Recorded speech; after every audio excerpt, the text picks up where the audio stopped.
यह कहानी राजेश की है, जिसके साथ एक खौफनाक वाकया पेश आता है जब वह अपने हॉस्टल में अकेले एक रात रुकता है।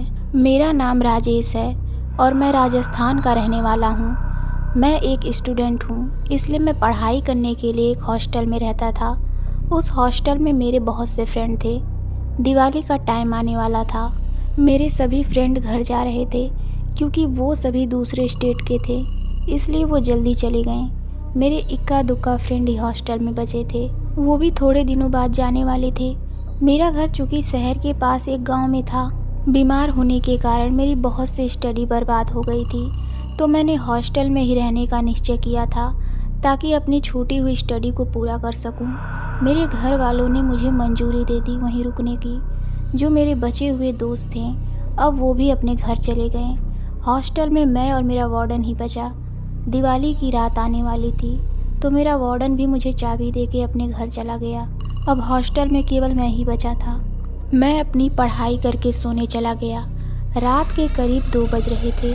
मेरी नींद खुली, मुझे किसी के फुसफुसाने की आवाज़ सुनाई दी, पर हॉस्टल में मेरे अलावा तो कोई भी नहीं था। तो ये आवाज़ कौन कर रहा था?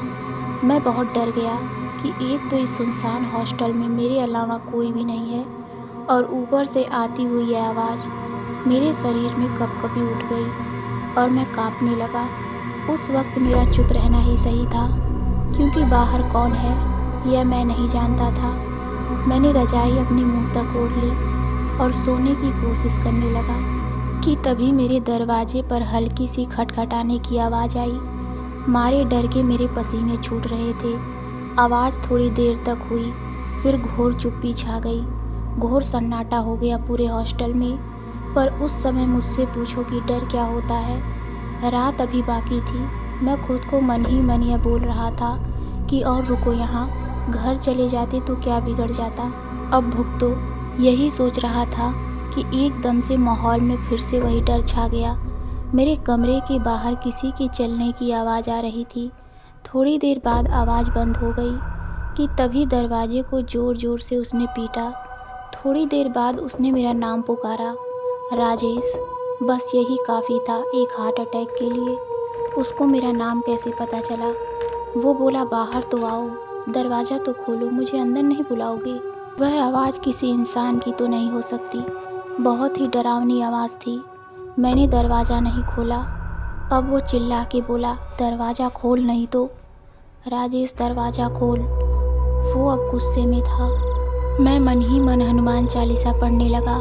मैं रात भर नहीं सोया, हनुमान चालीसा का पाठ करता रहा। दरवाजे पर खुरचने की आवाज़ आती रही। जैसे तैसे करके मैंने रात काट ली। सुबह तक मैंने हनुमान चालीसा का पाठ करता रहा। सुबह होते ही मैंने हिम्मत करके दरवाज़ा खोला तो वहाँ कोई नहीं था, पर दरवाजे पर नाखूनों के निशान थे। मैं बस यही सोच रहा था कि अगर मैं बाहर चला जाता तो मेरे साथ क्या होता। मैंने अपने वार्डन को फ़ोन लगाया। कुछ समय बाद वार्डन हॉस्टल में आया। मैंने उसे चाबी दी और कहा मैं अपने घर जा रहा हूँ। मैंने उसे रात का सारा किस्सा सुनाया, पर वो चुप था। उसके चेहरे को देखकर ऐसा लग रहा था कि वो कुछ जानता है। मैंने उसे वो निशान भी दिखाए, पर वो निशान जैसे कभी वहाँ थे ही नहीं। मैं आज तक उस भयानक रात को नहीं भूल पाया। मैंने उस हॉस्टल को छोड़ दिया।